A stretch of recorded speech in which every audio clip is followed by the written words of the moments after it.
So let's talk about like this evolution into this career and into this realm, because I also know that the mortgage industry is pretty heavy.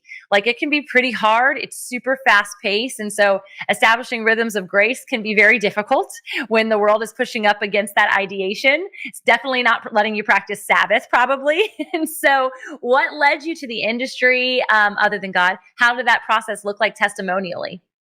It was actually kind of by accident. It was 27 years ago. So my brother-in-law needed an assistant, and I have always been a business owner, self-employed. And so when he asked me, he's like, "Hey, can you come up and work for me until I find an assistant?"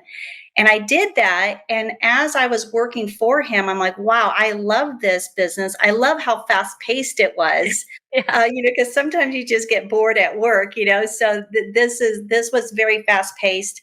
I loved learning about how to help people fix their credit before they purchase. And then it was just this was back in 1997 I started. So I love the fast pace, and then I love learning about wealth building. Yeah, so good. Do you have multiple properties of your own in that process? Was it like something you got to build into? At the time, let's see, at the time I had already bought one house. It was actually a vacation house. Cool. And then I also bought another house in Malibu. It actually was a condo. But back then, I didn't know how to hold on to those houses. So if I would have known what I know now, I would have been able to hold on to those houses. I would have built I would have built a lot of money with those houses that I did let go.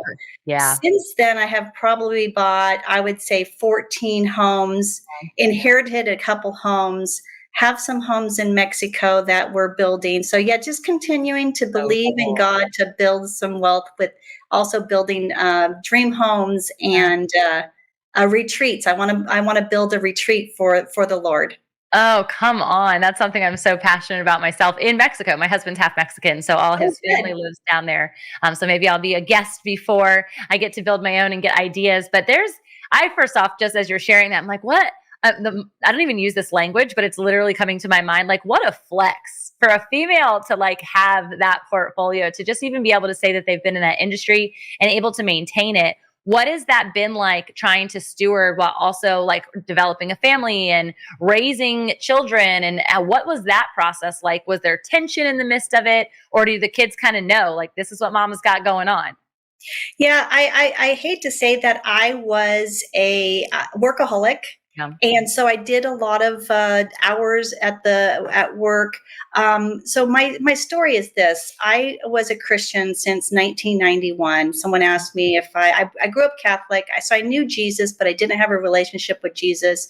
In 1991, my daughter was born, and then my friend came over and she's like, "Do you have a relationship with Jesus, or do you know, or do you know if you're saved?" And I'm like, I mean, I know Jesus, but I don't know. And so she's like, Yeah. okay, well, will you, well, yeah. So we started jumping up and down, and I'm like, yes, I accept Jesus. Yes, I love Jesus. And so from that time, I got rid of all my music. I went to church. I put my daughter in Christian school. She was in Christian school all her life. Mm. But I basically, last year in November of 2023, it was called Encounter God. Mm-hmm. And I just got it from a social media by accident again. Sure, sure, sure. It was so By good. accident, I thought I knew this lady that was putting it on, and so we started talking. And it's like, yes, I'll come. And I spent money to go to it was a 3-day event, and I learned about grace, about having grace. I learned about the Holy Spirit, and I learned that I was not on fire for Jesus. I was a Christian. I was going to heaven, but I was not living my life on fire for Jesus. I was putting work ahead. I was putting my idols in front of Sure, Jesus. And sure. so I realized, I'm like, oh my gosh, Jesus, please forgive me. I've been doing it all wrong. And so, basically it's going to be almost a year that I am now living on fire for Jesus. So that's where I'm like, everything I Wow. do, it has to be praying in the Holy Spirit. It's praying every day. It's going to church. But I feel like a lot of Christians think that they're good Christians because Yeah. they go to church on Sunday, but it's not just Sunday. It's about reading the Bible. It's about spending time with Jesus every day. It's about speaking in tongue. It's about the Holy Spirit. And so I didn't know the Holy Spirit was real. I didn't know the Yeah, you don't know. And you don't know. Yeah, golly. That is such a powerful story, though. And it's the knowingness that it's like an evolution, right? Even as you've come to know him, you want to know more.